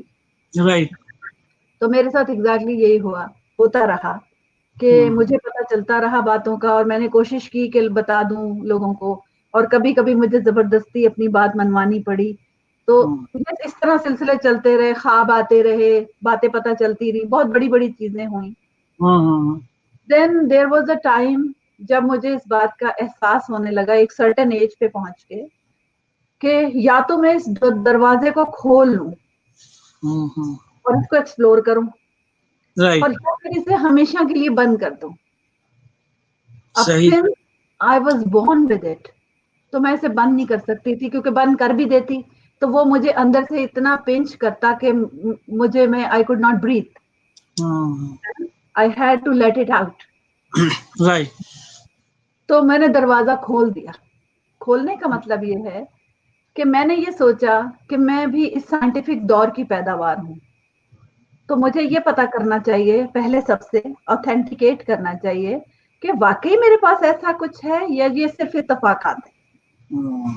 तो मैंने मेडिटेशन की, मैंने अच्छा। अपने सवालों के जवाब जो आज आप मुझसे पूछ रहे हैं, मैंने अपने आप से पूछे, और अच्छा। मैंने उनको मेडिटेट करके उनको समझा, कायनाती राज पे मैंने गौर व फिक्र किया, मैंने चीजों को एक्सप्लोर किया, मैंने रिलेशनशिप को एक्सप्लोर किया, बहुत पढ़ा मैं बहुत पढ़ती, और पढ़ती तो मैं शुरू से थी इसके ऊपर, बहुत पढ़ती। जब मैंने एक्सप्लोर कर लिया और मुझे ये पता चल गया कि ये है मेरे पास, ये चीज साइकिक पावर जो है मेरे पास, तो फिर मैंने उसके बाद इसको खोल दिया दरवाजे को, और मैंने अलल ऐलान कह दिया कि ये है मेरे पास, और कोई मुझे कुछ भी कहे अब मैं प्रैक्टिकली इसको इम्प्लीमेंट करूंगी अपनी लाइफ पे भी, सबकी लाइफ पे भी, और मैंने उसको मनवाना शुरू कर दिया। बहुत अच्छा, बहुत अच्छी बात।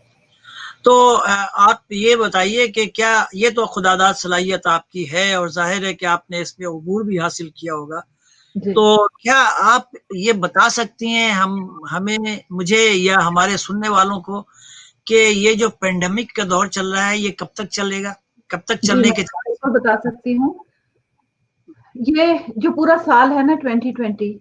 इसमें बेशुमार प्लैनेट्स, बड़े बड़े प्लैनेट्स जिनको जनरेशनल प्लैनेट्स कहते हैं, उन्होंने अपनी जगह चेंज की, और बहुत सारे ऐसे एस्ट्रोलॉजिकल इवेंट्स हुए, एस्ट्रोनॉमिकल इवेंट्स हुए। जी, जी। एस्ट्रोलॉजी और एस्ट्रोनॉमी दोनों साथ साथ चलते हैं। अच्छा। एस्ट्रोनॉमी एक साइंस है, और साइंस के मुताबिक हर चीज उसमें 2 into 4 है। मसलन राइट। जमीन घूमती है, उसके गिर्द चांद घूमता है, चांद सूरज, जमीन सूरज के गिर्द घूमती है, बाकी 9 प्लैनेट्स जो आपके हैं वो आपके गिर्द घूमते हैं, जमीन के गिर्द, वो हर सेकंड के हिसाब से उनकी डिग्रीज हैं। ये सब एस्ट्रोनॉमी एक साइंस है। एस्ट्रोलॉजी ने इसी साइंस को इस्तेमाल करते हुए एक आर्टिफिशियल कह लें या एक ख्याली चार्ट जो है वो उसके ऊपर आसमान पे बना लिया है, और उसमें 12 ज़ोडिएक साइन है। अब वो चार्ट वो इसके ऊपर लगा देते हैं, जैसे आप पेपर चेक करते हैं ना, क्वेश्चन पेपर या एग्जामिनेशन पेपर, जी तो जी उसके जी। ऊपर आंसर रख देते हैं आप, तो आपको पता चल जाता है कि कौन सा सही है कौन सा गलत है। तो इसी तरह जो प्लानिटेरी एक एस्ट्रोनॉमिकल चार्ट है आसमान का, या जो भी इसका आपके स्काई कायनात का, यूनिवर्स का, उसके ऊपर वो ज़ोडिएक साइन वाला अपना एस्ट्रोलॉजी का चार्ट जो है वो रख दिया उन्होंने। तो अच्छा आपको अब दोनों ट्रांसपेरेंट है और आपको 12 ज़ोडिएक साइन नजर आ रहे हैं, लेकिन एस्ट्रोनॉमी आपको बता रही है कि इस वक्त सैटर्न कहाँ पर है, इस वक्त वीनस कहाँ पर है, इस वक्त प्लूटो कहाँ पर है, इस वक्त मरकरी कहाँ पर है। और कदीम जमाने से इनके इन्फ्लुएंसेस एक राइज है कि इसमें ये, जैसे आपको पता है, आप कहते हैं मरीख जिसका भी जी होता है वो, मार्स जिसका भी होता है वो बड़ा रेड प्लैनेट है, मरीख रेड प्लैनेट है, दैट्स वो बहुत गुस्सा, आग, फायर, वो उसका अलामत है, जंग, ये सब उसकी अलामत है। इसी तरह चांद, आपने ये भी सुना होगा कि फुल मून होता है तो हाई टाइड्स होती हैं। हाँ बिल्कुल। तो जब इतनी दूर चांद है तो समुंदर की लहरों पर वो कैसे असरअंदाज हो रहा है, बिल्कुल सही। और ये साइंटिफिकली प्रूवन है कि जब फुल मून होता है तो हाई टाइड्स होती हैं समुंदर हाई में। टाइड, बिल्कुल हाँ तो जी हाँ। वो फोर्स ऑफ ग्रेविटी है, वो जो वेव्स हैं, एनर्जी वेव, वो ट्रेवल करती हैं, और वो उसके पानी में जो भी केमिकल रिएक्शन होता है तो हाई टाइड्स होती हैं। तो अच्छा इसी तरह बिल्कुल ये प्लैनेट सारे हमारे ब्रेन्स पर असरअंदाज होते हैं, लेकिन क्योंकि अल्लाह ताला ने इंसान को एक फ्री विल दे के पैदा किया है, हम अपनी राइट, मर्जी के मालिक हैं। बिल्कुल बिल्कुल बिल्कुल बिल्कुल। तो जब भी आप ये कहते हैं ना कि अच्छा मेरा तो ऐसे लिखा था और वो तो हुआ नहीं, क्योंकि आपने अपनी फ्री विल इस्तेमाल की। बिल्कुल अगर मैं एक स्ट्रांग बंदा हूं तो मैं अपने आने वाले वक्त को चेंज कर लूंगी, चेंज कर जी सकती। जी। We always have a choice. ये एक सवाल आया है आपके लिए, आप पता नहीं देख सकती हैं या मैं पढ़ के सुनाऊं। इज जी आप पढ़ प्लूटो लीजिए। Considered as a planet?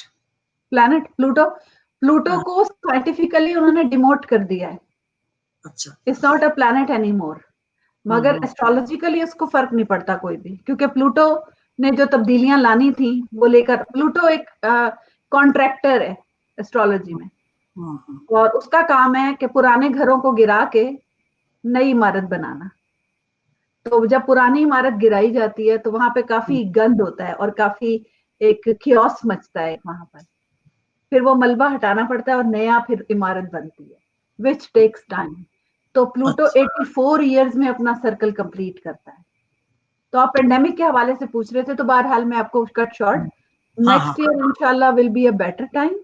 अच्छा और यहाँ से ये टाइम चेंजिंग टाइम है, अच्छा एक बहुत बड़ा साइकिल एंड हो रहा है और एक नया साइकिल 10 ईयर्स का शुरू हो रहा है यहाँ से, ये समझ लें। अच्छा तो ये जो नया साइकिल शुरू हो रहा है, इस साल में सारी डिस्ट्रक्शन जितनी होनी थी उसने कर दी, अच्छा। उसने हिला दिया अच्छी तरह, हम्म, जड़ें हिला दी हर चीज की। आप हम्म, देखिए सिस्टम्स फेल हो गए हैं सारे, बिल्कुल बिल्कुल।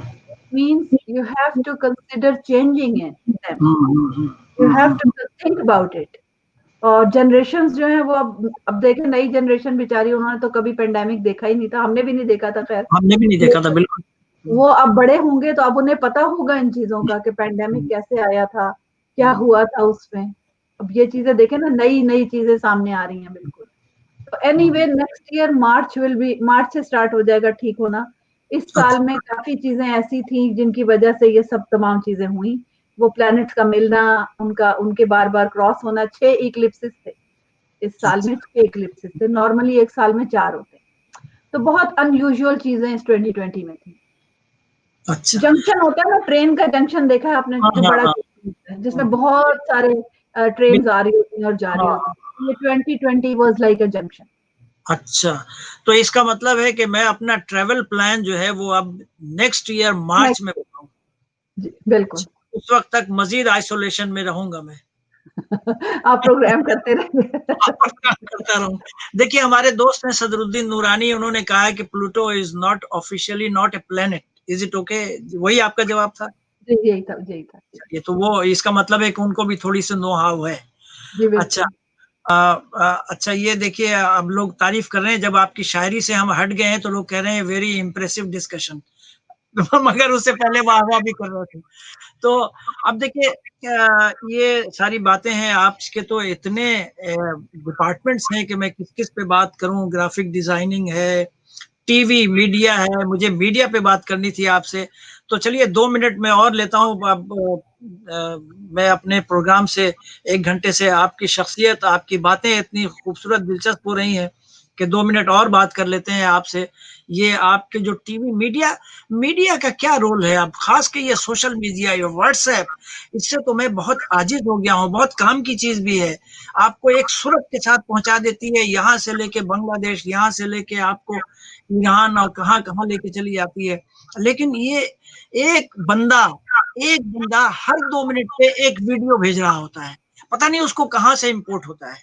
और ये अच्छा, अगर आप इस पे इसका मुख्तसर सा जवाब देती हूँ। हाँ, हाँ, अगर हाँ। आप थोड़ा-सा डेटा निकालें ना, तो आपको हुँ, अंदाज़ा होगा कि ये सिर्फ़ इंडो-पाक में हो रहा है ऐसा। ये हमारे अच्छा, पाकिस्तानी और हमारे हाँ, इंडियन और हमारे हाँ, जो कम थोड़ा-सा बांग्लादेशी कम है इसमें, श्रीलंकन भी कम है। तो हुँ, साउथ एशियन कम्युनिटी में पाकिस्तान और इंडिया, इंडिया भी कम है, पाकिस्तान सबसे ज़्यादा है। हुँ, तो ये लोग मुझे इसकी रीज़न नहीं पता, लेकिन हम एक फर्ज़ी रीज़न ले सकते हैं कि हम अज़्यूम कर सकते हैं कि क्या वजह है कि टाइम ज़्यादा है उन लोगों के पास, या क्या वजह है कि ये बात सिर्फ़ वहीं से आ रही है सबसे ज़्यादा। वही हुँ, लोग कर रहे हैं सबसे ज़्यादा। अगर मेरे बहुत सारे और फ्रेंड्स, लोकल फ्रेंड्स हैं, अमेरिकन फ्रेंड्स हैं, जी, जी, मैंने कभी नहीं देखा कि उन्होंने फालतू मुझे कभी व्हाट्सएप मैसेजेस किए हों, या राइट, फालतू कभी उन्होंने मुझे कोई फेसबुक पे मैसेंजर पे मैसेजेस भेजे हों। एक्चुअली मुझे जो समझ आ रही है वो ये कि एक पाकिस्तान में जो फ्रस्ट्रेशन का माहौल रहा है बहुत ज़्यादा, दबा हुँ, के रखा गया हर चीज़ को, आपके जी, जी, जी, जी, बिल्कुल, सोशलाइज़िंग को, हर चीज़ को। तो एक ओपन अप होने के बाद तालीम की कमी है, और हुँ, एक उन्हें अपॉर्च्युनिटी मैसर आई है जिसमें वो किसी को भी छेड़ सकते हैं, किसी को हुँ, कुछ भी कह सकते हैं। हुँ, हुँ, हुँ, बेसिकली एजुकेट करने की ज़रूरत है। अब मुझे समझ नहीं आती कि जुम्मा मुबारक का मैसेज जो है वो चला आ रहा जी, है जी, जुम्मे वाले दिन बिल्कुल, हर बिल्कुल, जगह। यानी हाँ, आपको ये एहसास नहीं हो रहा कि ये फ़ोन्स एक लिमिटेड कैपेसिटी के साथ होते हैं। हम कब एग्ज़ैक्ट तक, मुझे 1 घंटा लगता है एवरी डे डिलीट करने में ये तमाम चीज़ें। और बिल्कुल, आप यकीन करें, कोई भी हो, मेरा कितना अज़ीज़ दोस्त हो, मैं बगैर पढ़े हर मैसेज डिलीट करती हूँ। बिल्कुल। बगैर वीडियो तो मैं करता हूँ, बिल्कुल, देखे हर बगैर। मैसेज, हर वीडियो में डिलीट करती जाती हूँ, बगैर देखे, बगैर पढ़े उसको। हुँ, मुझे ये नहीं समझ आती कि, और ये ज़्यादातर पाकिस्तान से आती है, मेरे पास ज़्यादातर पाकिस्तान से आती है, कि मुझे समझ नहीं आती कि वो वीडियोज़ जो हमें भेज रहे हैं, उसकी हमें क्या ज़रूरत है?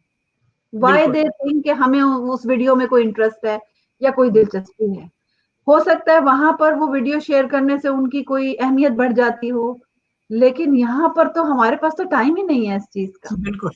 और तो ये लगता है कि इस्लाम सिमट के व्हाट्सएप में आ गया है अब। जी, बिल्कुल, बिल्कुल। और और फिर एक उसमें वक़्त शायद ऐसा आएगा कि हम अपने बच्चों को ये कहेंगे कि तुमने जुमा मुबारक भेजा अपने अंकल को कि नहीं भेजा? ये बड़ा ज़रूरी बिल्कुल, है। ये लेकिन एक इसमें एक बात बहुत अहम है कि इसके ज़रिए से ये जो जहालत का एक तूफ़ान आया हुआ है ना, उसको हुँ, मैं बहैसियत शायरा, मैं क्योंकि शायरा हूँ इत्तेफ़ाक से, तो हुँ, मुझे हुँ, बहुत सारी ऐसी चीज़ें भी नज़र आ जाती हैं, पता चल जाती हैं, जो बाकी लोगों को नहीं पता चलती। अब बिल्कुल, लोग क्या कर रहे हैं कि अल्लामा इकबाल का नाम नीचे लिख देते हैं अपने टूटे-फूटे, बेवज़न, बेबहर अशआर के ऊपर। कभी परवीन शाकिर, कभी अल्लामा इकबाल, कभी फ़ैज़ अहमद फ़ैज़, कभी कुछ, वो लिख के व्हाट्सएप पे, और सुनने वाले वाह-वाह, वाह-वाह कर रहे हैं। उनको पता ही नहीं, उन्होंने कभी किताब खोल के पढ़ी हो तो उनको पता होना कि ये शेर, राइट, ये डिक्शन इस शायर का नहीं है। और राइट, बिल्कुल, बेवज़न, बेबहर अशआर उन लोगों के कैसे हो सकते हैं? वो इतनी बड़ी हस्तियाँ, इतने बड़े बिल्कुल, नाम हैं वो। बिल्कुल ये ठीक, उनके अशआर नहीं है, और आमियाना अशआर। बिल्कुल सही बात है ये। इसी बिल्कुल तरह सही। इसी तरह अपनी कोई बात लिख के उसके नीचे लिख देंगे कि रूमी, मौलाना रूमी ने ये कहा, ये कोटेशन उनकी है। तो हुँ, हुँ, मेरा ख्याल है 2 बातें हैं, वक़्त बहुत ज़्यादा है और अहमियत का मसला है कि बिल्कुल। हमें हमें मेरे इतने लाइक हो जाएँ, मुझे जो है वो, मैं अब मैंने ड्रामों में भी ये चीज़ देखी है कि इतने लाइक हो गए।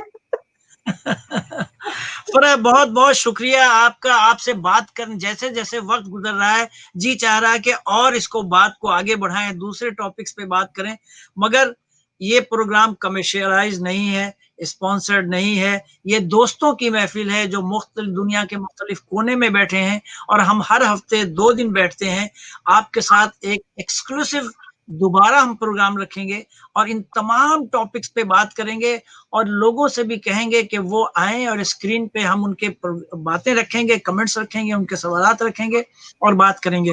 तो आपका बहुत बहुत शुक्रिया। और जाने से पहले मैं ये बताता चलूं कि मेरा इस दफा प्रोग्राम ये था कि मैं ईद के मौके पे सैटरडे को मेरा प्रोग्राम होता है, मैं उसमें एक छोटा सा मुशायरा रखूंगा, और मेरा इरादा ये था कि बांग्लादेश में जो उर्दू शायरी होती है उन लोगों को पहले लाऊंगा, उसके बाद दूसरी दफा दूसरे मुल्क चलेंगे। मगर मैंने महसूस किया कि मुशायरे का मुतहम्मिल मेरा प्रोग्राम नहीं हो सकता, इसलिए कि एक डिफरेंट पैटर्न है। लोग इसमें आते हैं, सुनते हैं, देखते हैं और उसमें अपना वक्त डालते हैं, अपने अपना ओपिनियन भी डालते हैं। मैं उनको सबको साथ लेके चलता हूँ, और मुशायरे में पूरी तवज्जो शोरा पे होती है, और शोरा को इकट्ठा करना, चाहे आप विजुअल करें, चाहे आप हॉल में बैठ के करें, बहुत मुश्किल काम है। फरा, मैं एक दफ़ा कर चुका हूँ 1983 में, मैंने तौबा कर ली थी, लेकिन मैं ये ज़रूर करूँगा कि एक अनोखा प्रोग्राम तरतीब दूँगा, और बांग्लादेश से 3 शोरा को, अदीब को, उनको लूँगा 15 मिनट के लिए, उनसे बातें करूँगा और उनके कुछ अशार भी सुन लूँगा, उनकी अदब से मुताल्लिक़ उनकी खिदमत पर बात कर लेंगे। फिर आगे बढ़ेंगे, अमेरिका से कुछ, भारत से हमारे कुछ अहबाब हैं, तो हम कुछ इस तरह के मिला के प्रोग्राम 1 घंटे का हम करेंगे कि जिसमें मुख्तलिफ लोगों से अपने दोस्तों को मिलवाएँगे। मैं इसी के साथ आज के प्रोग्राम को आप तमाम लोगों से इजाज़त चाहता हूँ। मुझे इजाज़त दीजिए। अस्सलाम वालेकुम। अल्लाह हाफ़िज़। Thank you.